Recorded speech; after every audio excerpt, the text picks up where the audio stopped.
The dog didn't bark. That was the first thing Clara Jensen noticed as she stood on her front porch in rubber boots, the hem of her flannel nightgown clinging damp to her shins. The flood had swallowed most of Bayou Ridge by then, and silence had replaced the usual hum of morning life. The birds had vanished. The dogs had vanished too, at least the ones that hadn't been evacuated with their owners. But not this one. He was standing on a rooftop 2 houses down, on what used to be the Morrisons' place before the river decided it wanted their living room. A soaked and weather-worn German shepherd, motionless on the shingles, staring at the water like it might answer a question he'd been asking for days. The grey sky mirrored in his soaked fur, head low, eyes sharp, and something about his posture. It was all wrong. Clara squinted against the drizzle. "Why aren't you making a sound?" She muttered aloud, as if he could hear. The street was a slow-moving lake, the tops of mailboxes poking through like reeds. She hadn't left when the town gave the order to evacuate. Not because she didn't believe the flood would come, it already had, but because Bayou Ridge had always been her home. 63 years, 2 sons, 1 late husband, and a house built half a foot higher than her neighbors. She had her reasons. But now, as her gaze locked on the dog's unmoving frame, she wasn't so sure anymore. She brought out the binoculars. They were old, dust-covered things from a forgotten cabinet, but they did the job. The image snapped into focus. Mud-caked fur, ribs visible beneath the coat. But it was his eyes that caught her, alert, waiting, not wild, not desperate, just waiting. And then she saw it. A faint streak trailing from his front right paw, dark against the wet shingles, a smear, no, not just mud. Clara's stomach tightened. It was blood. She lowered the binoculars, her breath uneven. Inside, she radioed the emergency number that had been handed out door to door 3 days earlier, back when the National Guard swept through on boats yelling for final evacuations. The voice on the other end was young and tired. She gave them the address, told them there was a dog on the roof with an injured paw. They thanked her, logged it, and moved on. She could hear it in their voice. No one was coming. That night, the storm surged again. Lightning forked across the sky.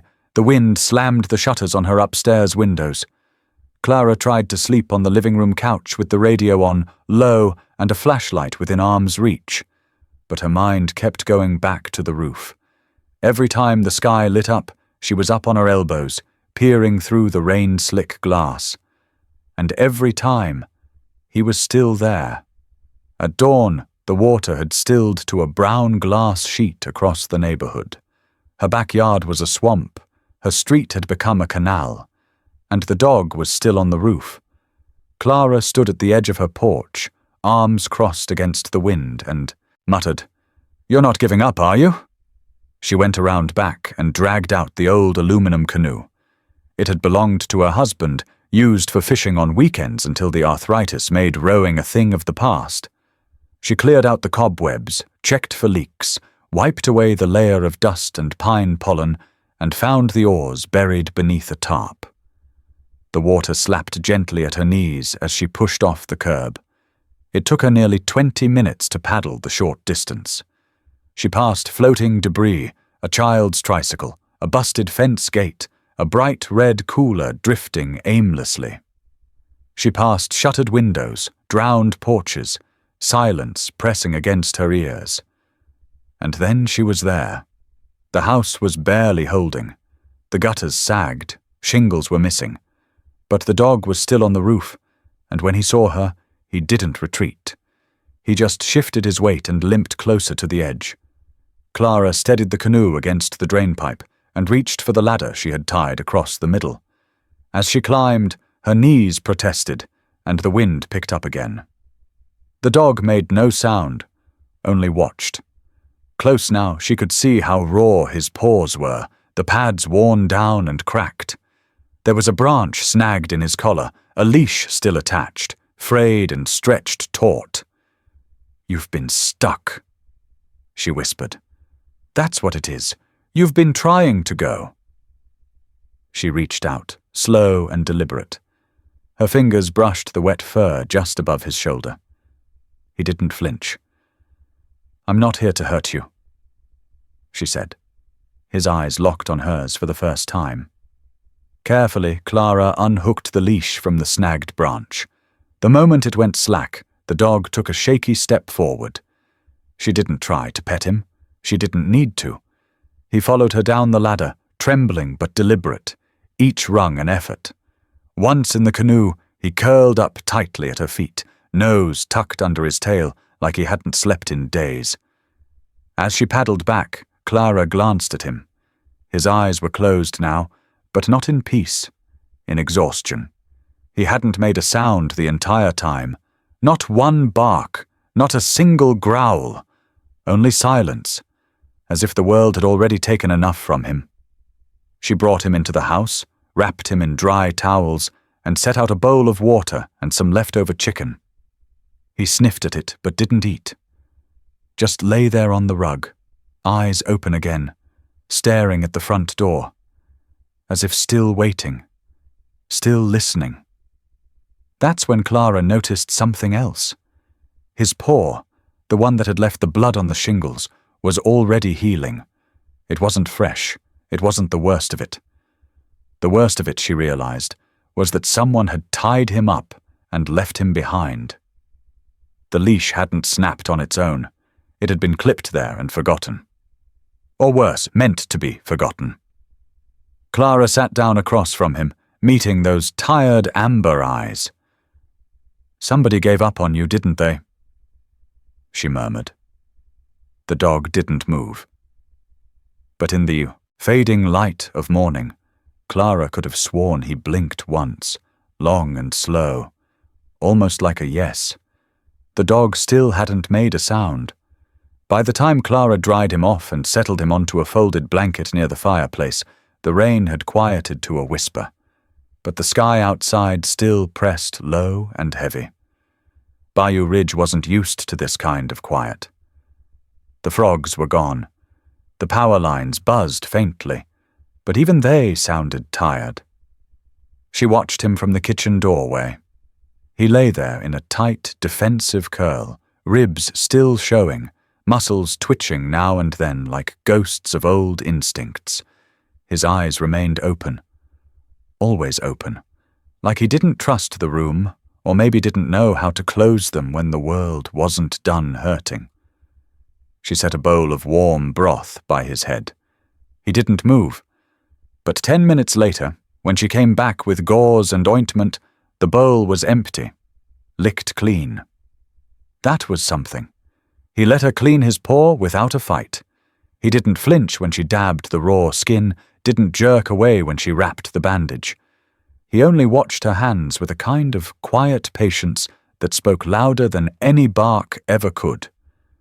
"You're trained," Clara murmured. "That's not something you learn out in the woods." She reached for the faded collar still fastened around his neck. The metal tag was gone. Only a ring remained where it had once hung. He stirred then, a small shift in his weight, just enough for her to see the underside of his ear, where a small notch cut into the skin had long since healed. A scar. Intentional or accidental, she couldn't tell, but it stood out against the softness of him. "I'm going to call you Shadow," she said quietly. "You've been following someone who left you behind, haven't you?" He blinked once, then turned his head back toward the door. Clara knew dogs, not just house pets. She'd grown up with working dogs. Her father had run scent tracking hounds for the sheriff's office, and she'd seen that kind of stillness before. It was the kind that meant they were waiting for something specific. Not food, not comfort. A person. It was around midnight when the first sound came. A creak on the floorboards. Clara stirred from the couch, blanket sliding off her shoulder, and looked towards the hall. Shadow was standing, not pacing, not whining. Standing in front of the front door, staring at it with such still intensity it gave her chills. His ears were forward, Not alert, exactly. More like focused.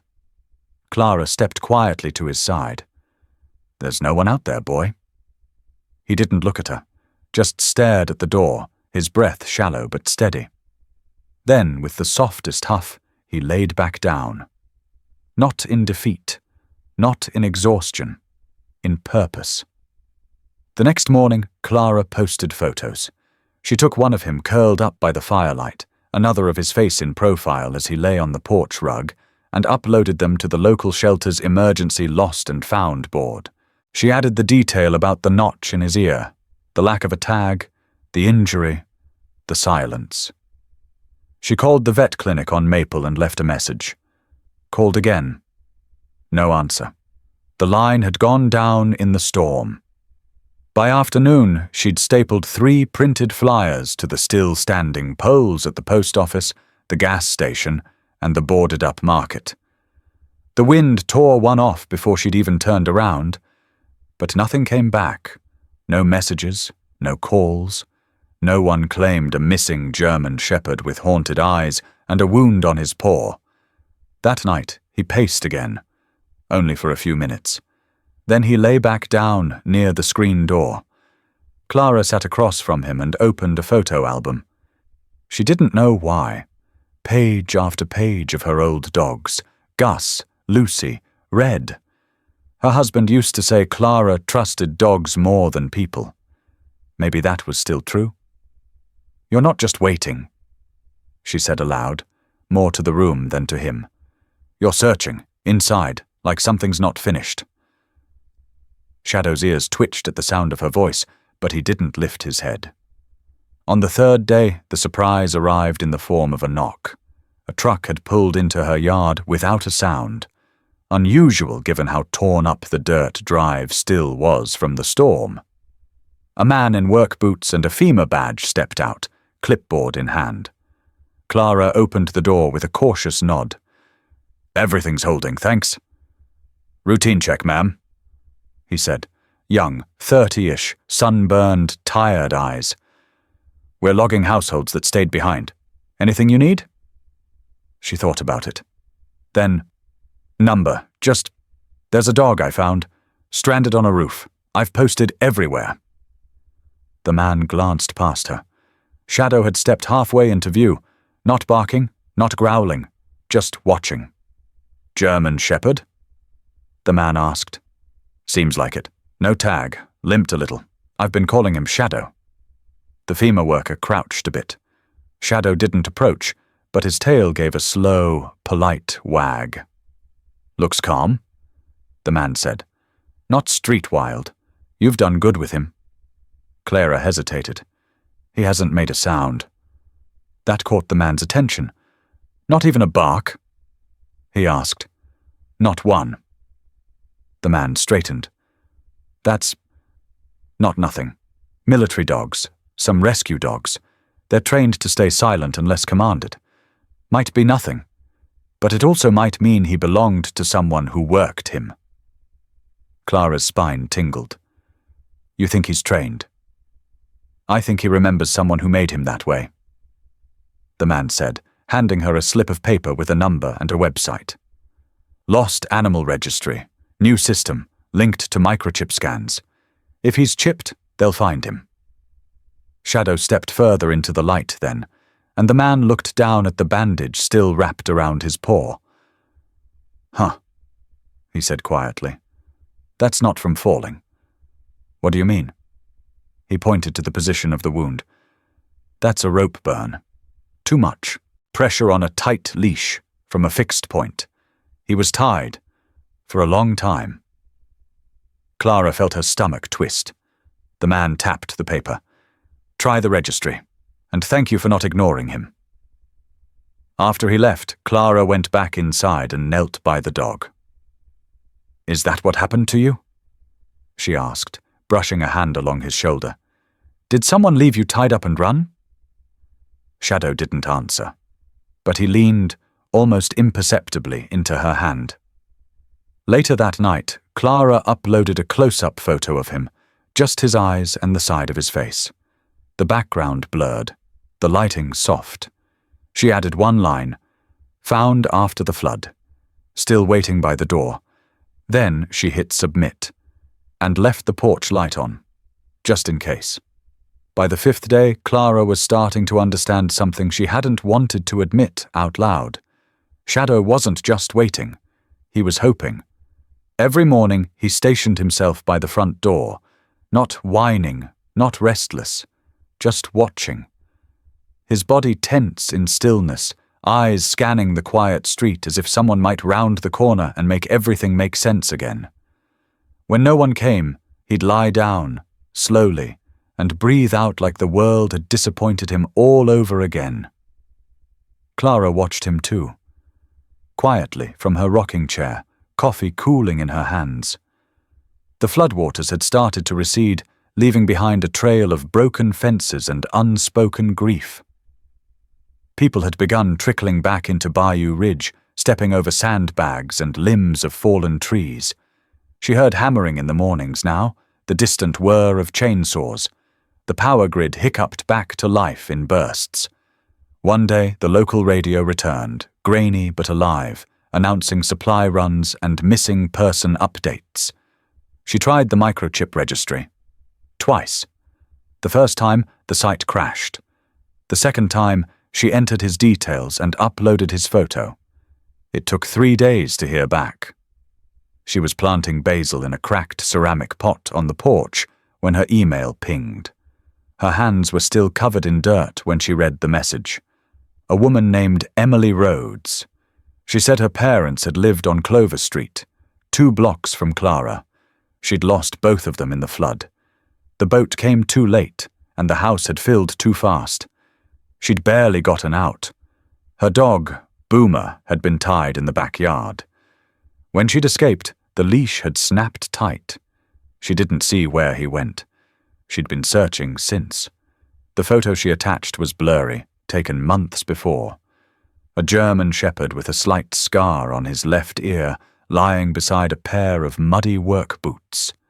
Clara looked at Shadow, who was lying curled on the porch just beyond the threshold. She called the number in the email. It rang once. "Hello?" The voice cracked on the second syllable. "This is Clara Jensen," she said gently. "I think I have your dog." Silence. Then a breath, sharp and shallow. Is he okay?" Clara glanced toward him. He'd lifted his head slightly, ears twitching at the sound of her voice. "He's safe," she said. "He's been here nearly a week. He hasn't made a sound." The woman sobbed quietly. I didn't know if he—" "I understand," Clara said.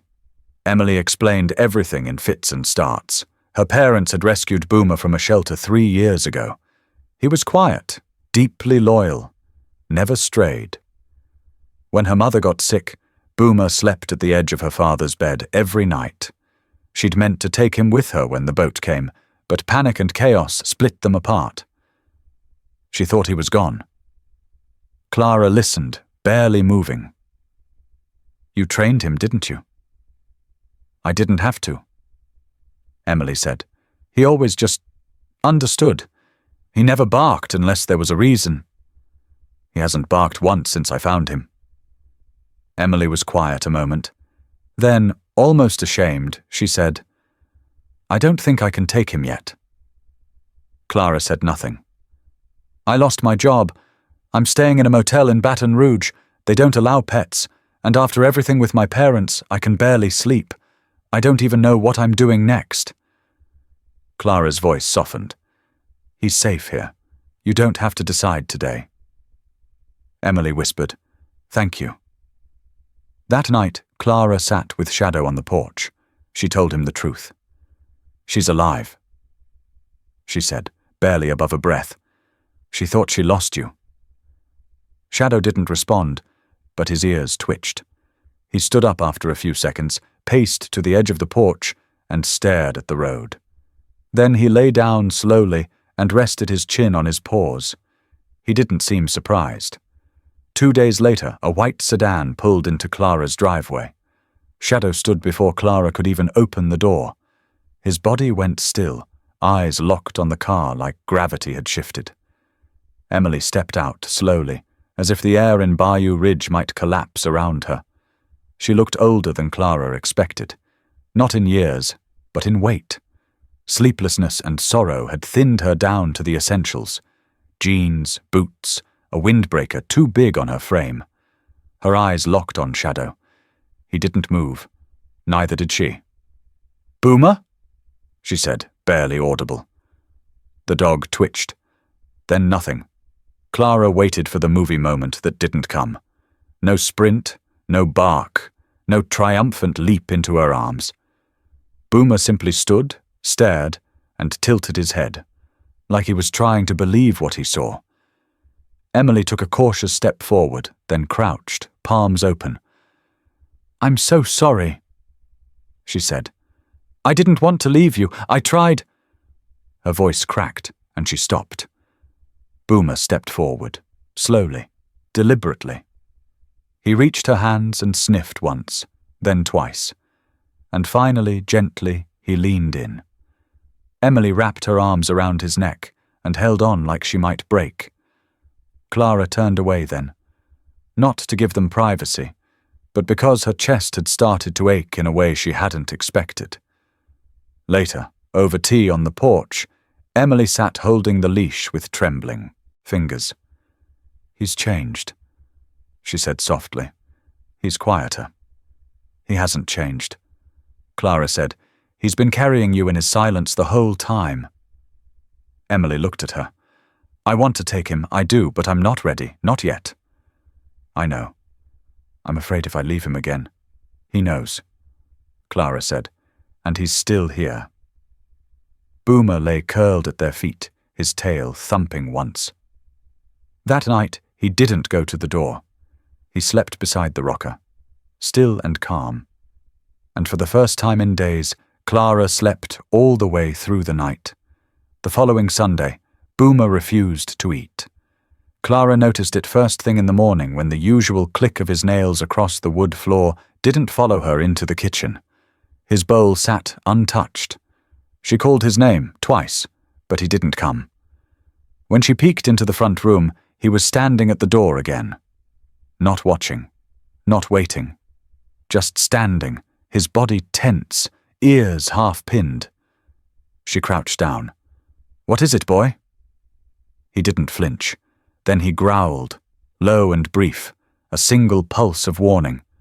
Clara's hand hovered mid-air. She followed his gaze out the window, but the street was empty. Just puddles and the low creak of trees shedding what was left of the storm. But Boomer knew something. Clara didn't press him. Not yet. Instead, she opened the front door, stepped onto the porch, and scanned the block. Nothing. Then movement, slow and deliberate, caught her eye down near the corner. A man in a dark jacket was walking the edge of the flooded sidewalk, clipboard in hand.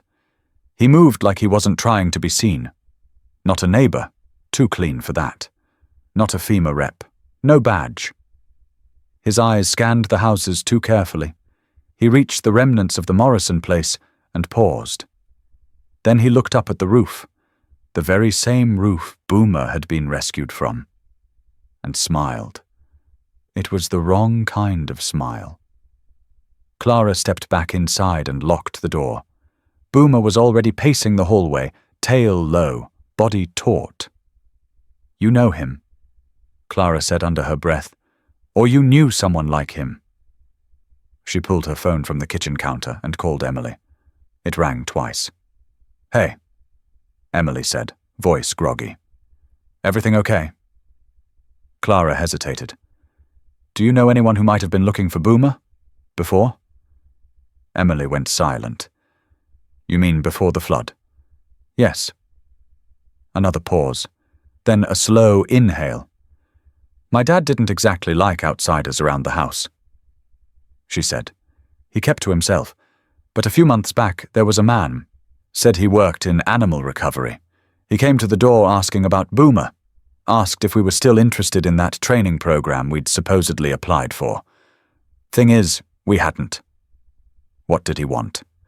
He said Boomer had the right temperament, that he'd been flagged from his shelter records years ago as a candidate. I thought he was just pushing some weird business. Dad told him to leave. But he came back a week later, left a card in the mailbox. We tossed it.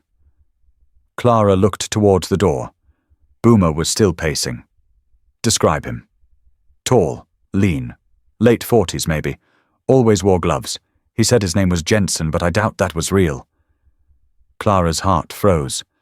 The man down the street hadn't left. He was now standing 2 houses away, looking at her porch like he'd just remembered something. Emily, Clara said, her voice tightening. I think he's here. Boomer let out another growl, deeper this time. Clara stepped into the hallway, her body instinctively positioning between Boomer and the door. I'm calling the sheriff, she said. No, Emily said quickly. They'll take him. If he's flagged in a system, Clara, please don't let them take him. He's safe with you. The knock on the door came like a dare. Boomer stopped pacing. He turned slowly and walked toward the sound. Not aggressive, not timid, intentional. Clara opened the door just a crack, chain still hooked. The man smiled like they'd met before. Afternoon, Ma'am. You're trespassing. I'm part of a recovery initiative. Heard there was a shepherd picked up around here, stranded after the storm. I'm not giving you anything. The smile thinned. Not asking for anything, just trying to reunite dogs with the handlers they belong to. Boomer doesn't belong to you. Something flickered in his eyes. Just a second. Then it was gone. I'll be in town a few more days. If you change your mind, here's my card. He slid it through the door crack. Clara let it fall to the floor. He didn't turn to leave right away. Instead, he looked past her shoulder. At Boomer. Clara felt the dog step closer behind her, not brushing, but close enough to feel the warmth. The man gave a faint nod. Then he left. Clara watched him until he turned the corner and disappeared. She picked up the card. No agency name, just a number. The back had a small insignia, faded, like it had been printed from a home printer. Boomer sat at the door again that night, but not waiting this time, guarding. Clara kept the porch light off, and for the first time since the flood, she double-locked the front door. She sat beside him on the floor, one hand resting on his back, and whispered, They can come. But they're not taking you. Not now. Not ever. Boomer didn't move, but he stayed all night by the door. And in the morning, when the town stirred back to life, he was still there. Watchful. Silent. Exactly where he needed to be. The man didn't come back. Not the next day or the day after that. But Boomer knew better. He never returned to his usual spot by the front door, not the relaxed watch he'd held for days after Clara rescued him. Now, every sound outside earned his attention. A car door, a footstep, a shifting shadow. He rose, ears forward, body still. He wasn't afraid. He was on alert. Clara felt it too. The hum of something unfinished. The number on the man's card traced back to nothing. Disconnected. Emily tried calling it from her end. Same result. No voicemail, no office, just gone. Clara wasn't sure what she would have done if he had answered, but the fact that he'd vanished left something sour at the back of her throat. Still, life crept forward in Bayou Ridge. The schools had reopened in temporary buildings. Kids rode bikes past broken fences. The diner ran on half a menu and borrowed power, but it stayed open past sundown. One morning, Clara walked past a group of volunteers replanting flower beds downtown. She stopped to help. Boomer sat beside her the entire time, eyes sweeping the street, tail still. You ever thought about getting him certified? Asked a woman named Marlene, brushing soil from her palms. Certified? Therapy dog. For the school. The kids are scared to be alone. Some won't even let go of their parents at drop-off. A dog like that could make a world of difference. Clara looked down at Boomer. He met her gaze, unmoving, then shifted his eyes to a child sitting nearby on a bench, knees drawn up, face tight with something unsaid. Boomer rose slowly and padded over. No bark, no noise, just presence. The boy looked up. Boomer sat just out of reach. Then, after a moment, the boy stretched out a tentative hand and rested it on Boomer's head. The boy didn't speak, but his shoulders dropped. A long-held breath finally exhaled. Clara watched. Something opened inside her. Later that day, she called Emily. "You ever think Boomer might still have work to do?" Emily's voice came softly. "He always did his best when someone needed him." Clara smiled. "I think he's ready to do that again." They arranged to visit the temporary elementary school on the following Friday. That morning, Boomer didn't resist the leash. He stood tall beside Clara as they walked up the narrow ramp leading into the church basement being used for classes. The air inside smelled like construction paper, glue, and damp carpet. Children's voices echoed against concrete walls. A young teacher met them at the door. Miss Griffin. Early 30s, tired eyes, too much kindness behind her smile.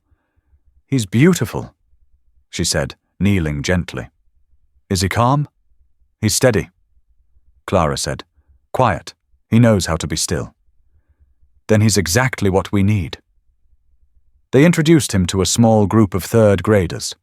Boomer stood quietly, allowing one child after another to approach. No jumping, no licking, just gentle presence.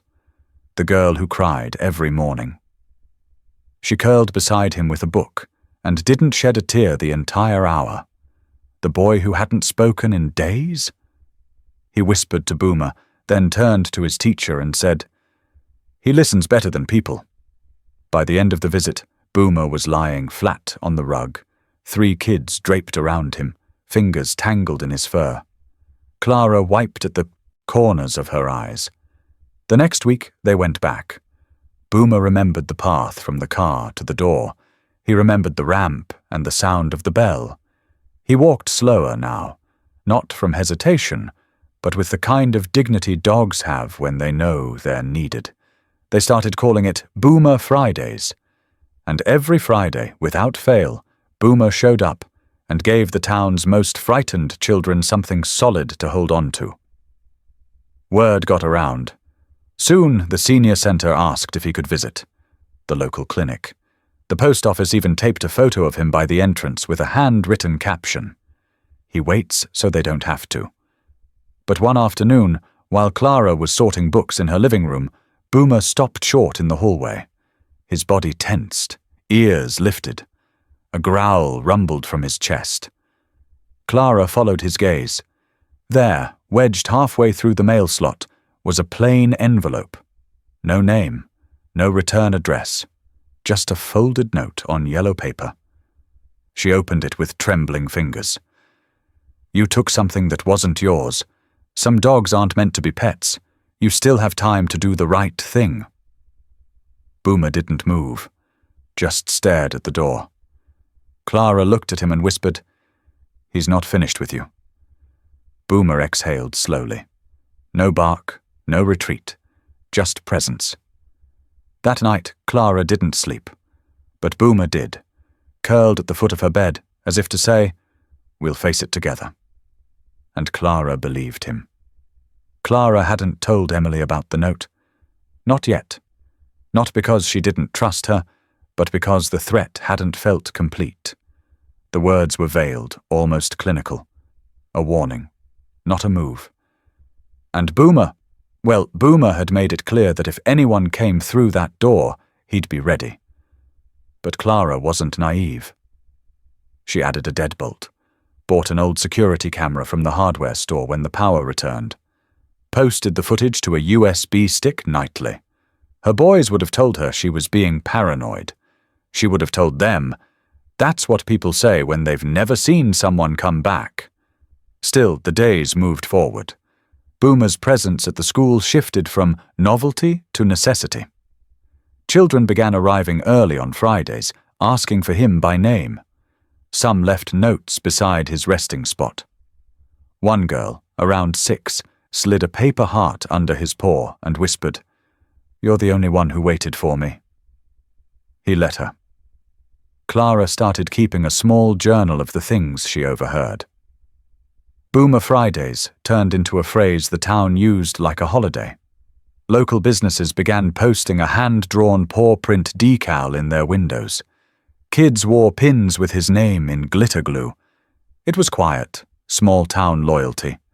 But it was real. One Monday morning, Emily showed up unexpectedly. Her car rattled into the driveway, the passenger side door wrapped in plastic from a fender bender she hadn't mentioned. Boomer rose before Clara could even step outside.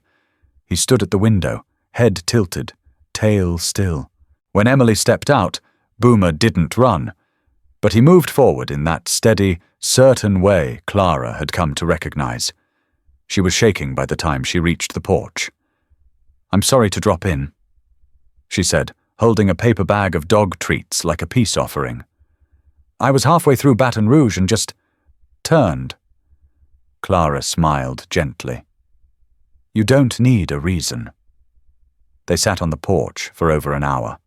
Emily looked thinner. Her eyes carried more color than before, but also more wear.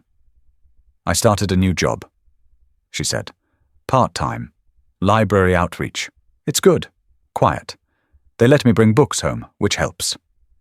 Clara nodded. Boomer rested at Emily's feet, nose touching the tip of her boot. "I still think about taking him," she admitted, voice low.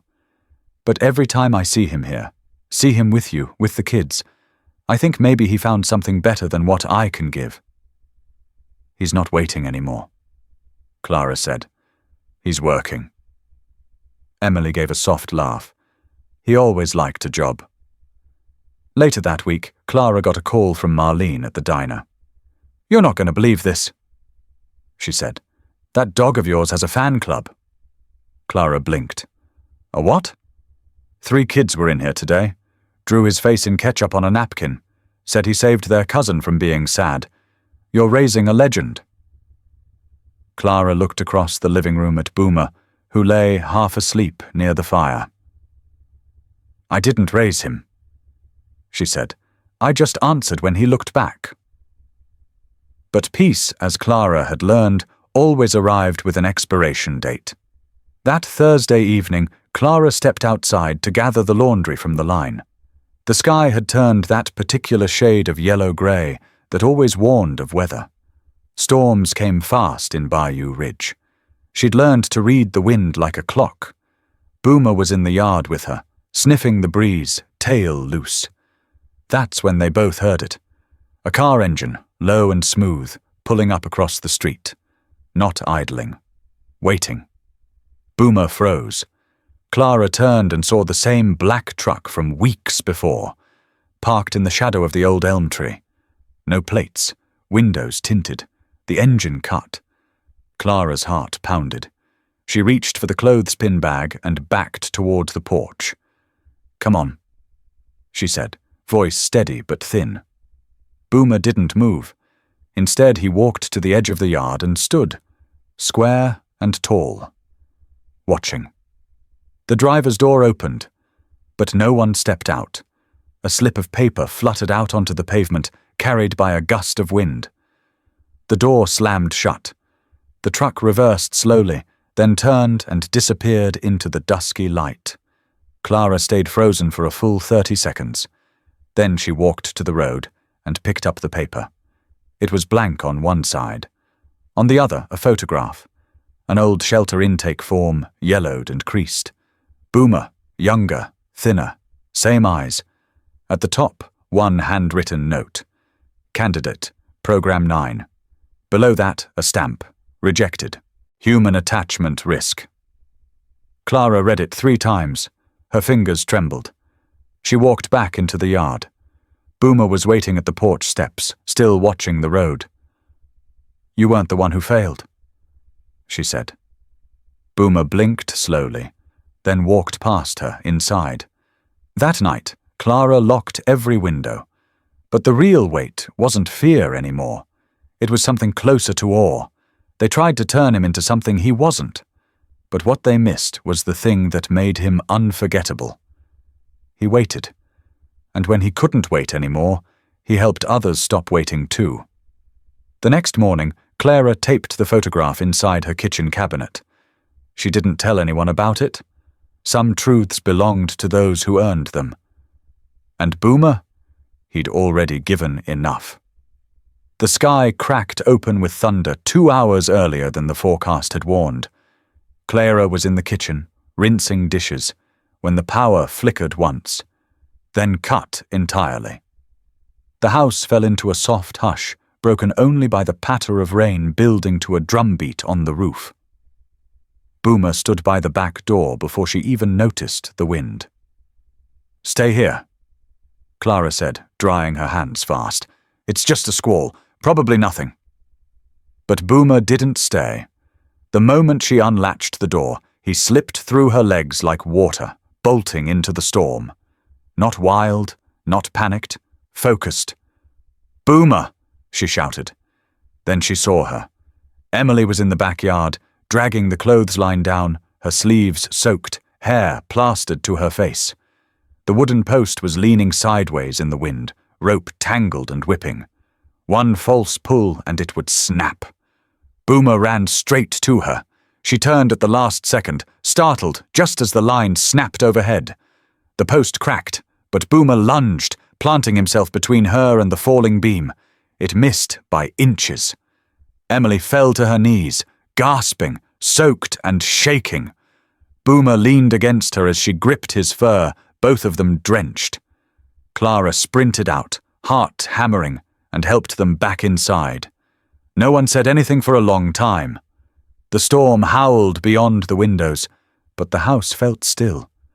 Emily sat on the floor with a towel over her shoulders, head resting on Boomer's side. "He still knows," she whispered. "He always knew when I needed him." Clara stood nearby, hands tight around a mug of warm tea. "So do you," she said softly. Later that evening, the storm broke. The town outside was littered with fallen branches, but the sky was clearing.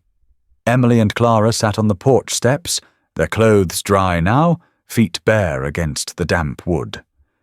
Boomer lay between them, tail occasionally thumping when either of them spoke. Emily sighed. "I keep thinking there's going to be a right moment to take him, to bring him home again."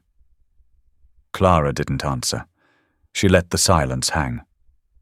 "But maybe that moment isn't supposed to come," Emily continued. "Maybe it already did. And I didn't recognize it because it didn't. Look the way I pictured it." Clara finally turned to her. "You don't have to decide right now."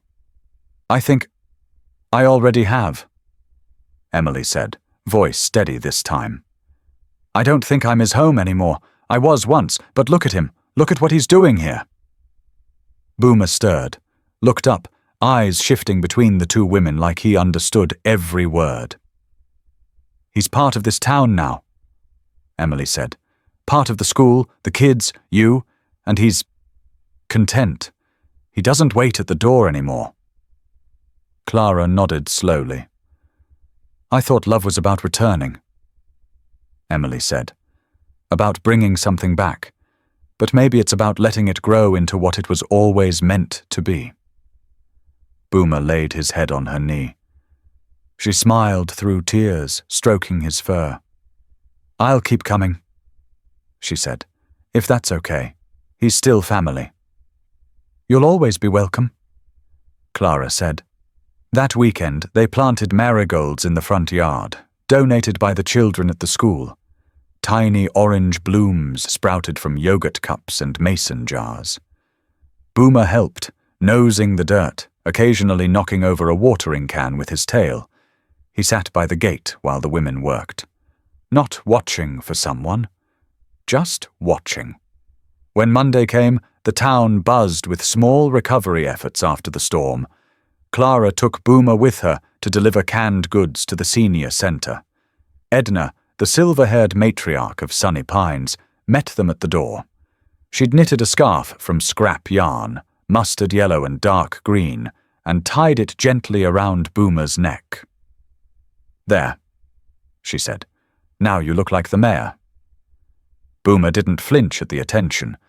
He walked his usual circle through the center, stopping at laps, resting his head, letting old fingers trace memories into his fur. Clara watched him, marveling again at how this dog had become something bigger than his own name. He wasn't just Boomer. He was present. Patience. Proof that you could survive being left behind and still belong somewhere again.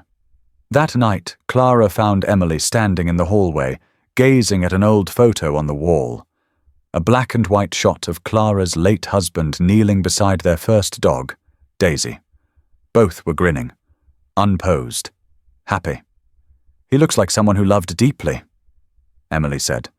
"He did," Clara answered, "and someone who lost deeply too." Emily turned, eyes soft. "But he still smiled like that." "Because of her," Clara said.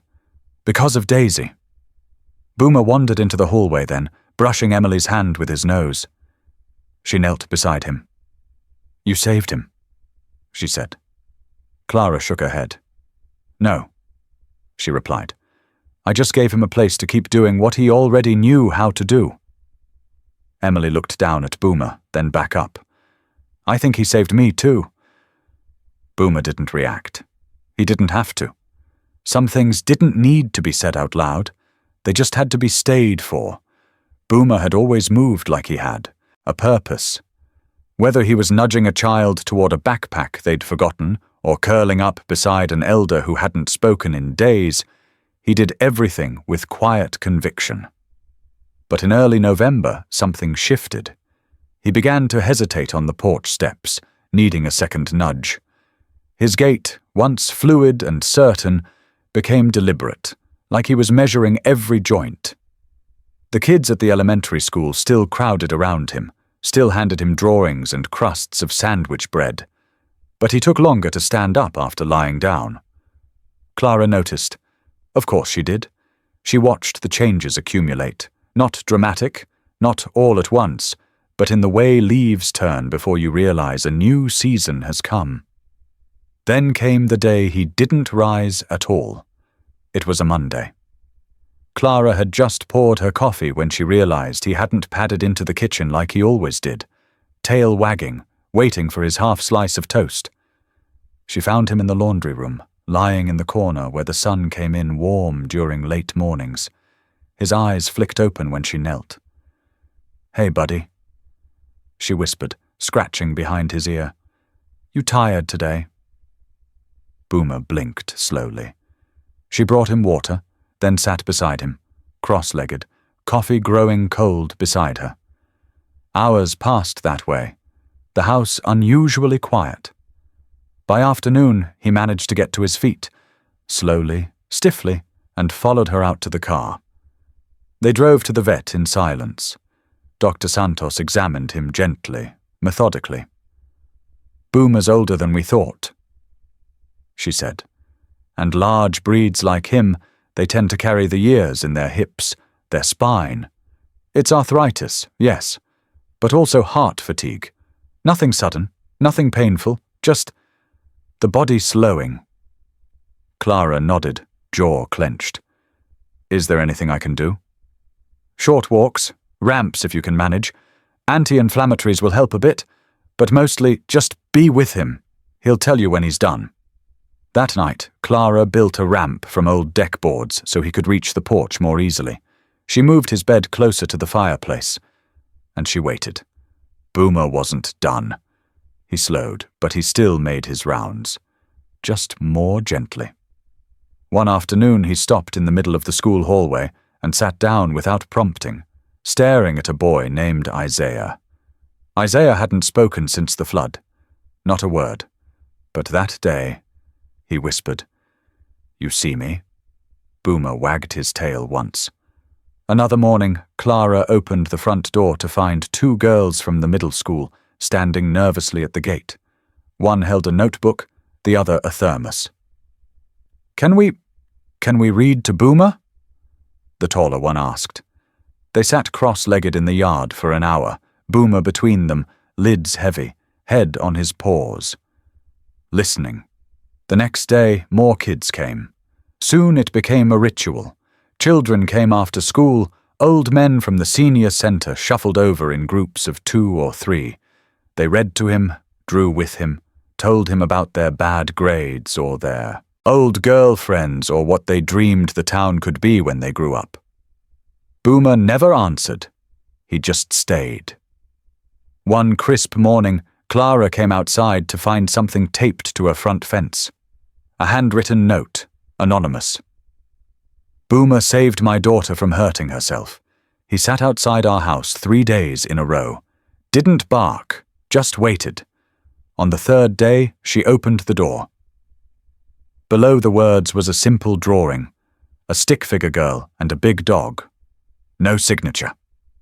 Clara folded the note and put it in her pocket, hand trembling slightly. Later that week, Emily stopped by with a small box. "I wanted to bring this earlier," she said, pressing it into Clara's hands. "I wasn't sure if I should."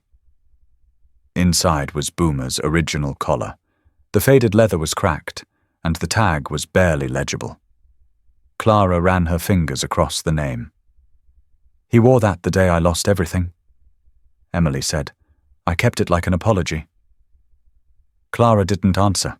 She just stood still as Boomer came up beside them, gently nosing the box.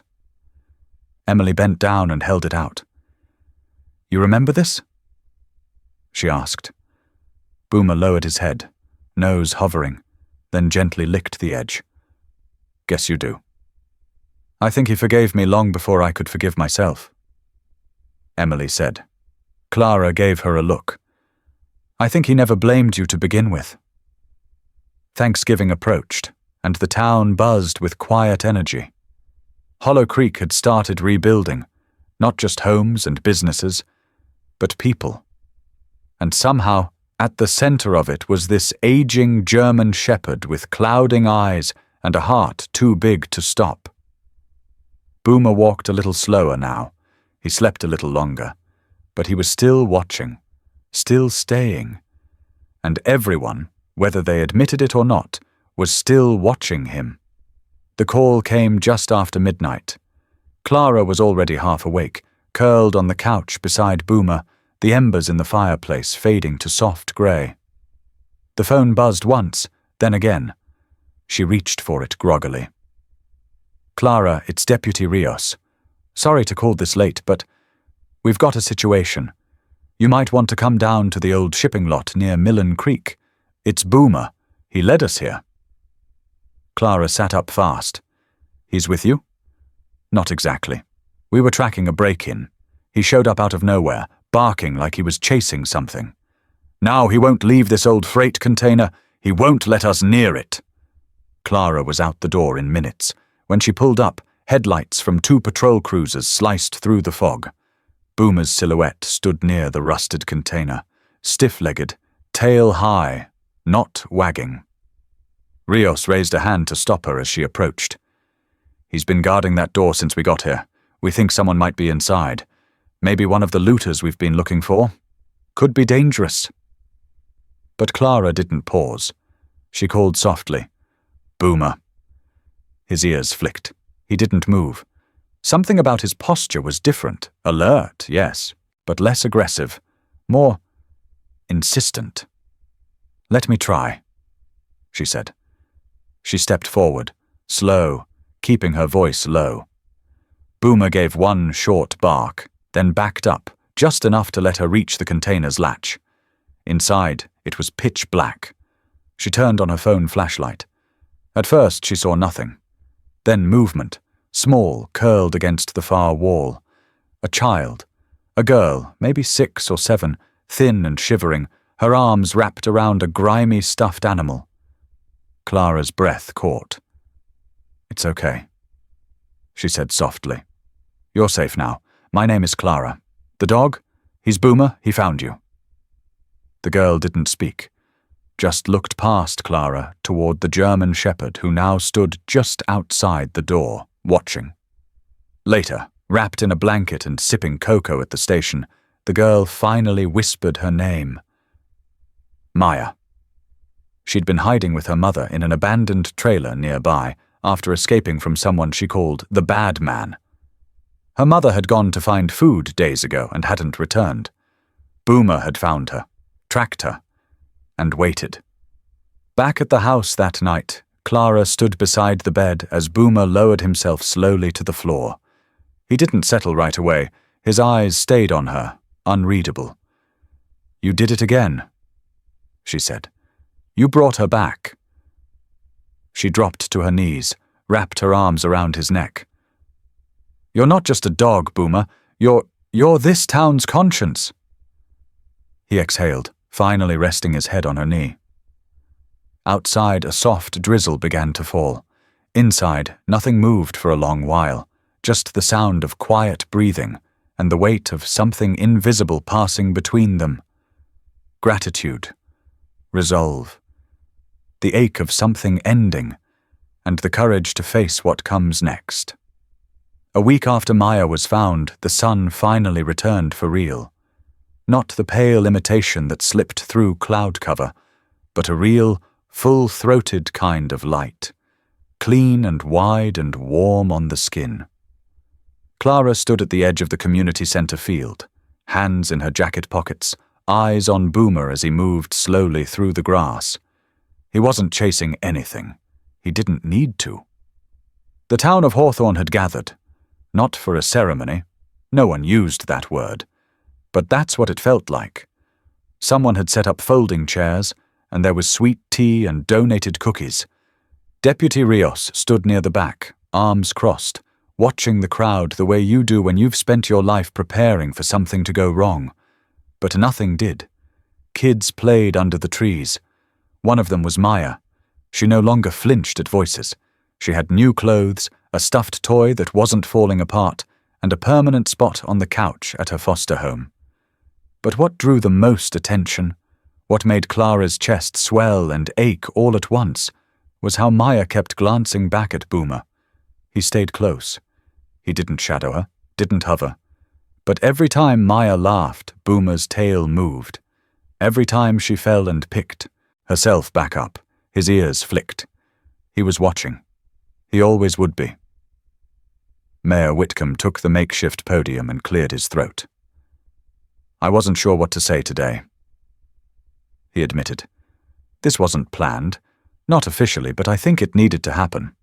After what Boomer did, after all he's done, maybe we needed a reason to stop and take stock. Of loyalty, of courage, of the quiet way some heroes don't ask to be seen." He stepped back. No one clapped. Not because they didn't agree, but because they weren't ready to break the silence that had wrapped itself around Boomer like a cloak. Then Maya stood. She walked to the front with the careful confidence of a child who had already survived more than most adults ever would. She didn't speak right away, just reached into her hoodie and pulled something out. A collar, old leather. The tag still scraped clean from when the flood hit. She stepped to Boomer and knelt in front of him. "You drop this," she said, and slid it gently back around his neck. Boomer didn't move. Then he lowered his head until it touched hers. A breath passed through the crowd like wind through grass. And then came the clapping. Slow at first, then full. Honest. Human. Later, as the field emptied, Clara sat on the tailgate of her truck, watching Boomer sleep beside her. The collar was back in place. So was the faint silver in his muzzle. But he looked lighter. Not younger. Just freer. Rios came over carrying 2 cups of coffee. "So what happens next?" he asked. Clara took the cup, eyes still on Boomer. "Whatever he wants. If he wants to work, we'll find ways. If he wants to rest, he's earned it. Either way, he stays." Rios nodded. "That dog's changed people." Clara smiled. "He always does. They just don't see it right away." Boomer stirred, blinked once, then leaned against her side. and for a moment, the world stilled. Because sometimes healing doesn't come in a rush. It pads in on tired paws. It waits quietly. It shows up when no one else does, and stays long after the floodwaters fade. If you've ever known a dog like that, if you've ever been saved in ways you couldn't explain, then you understand what Boomer gave this town. And maybe now you'll share your own story. What's your story with a loyal dog? Let us know in the comments, and don't forget to follow the German Shepherd channel for more stories that honor courage, healing, and the dogs who never stop watching over us.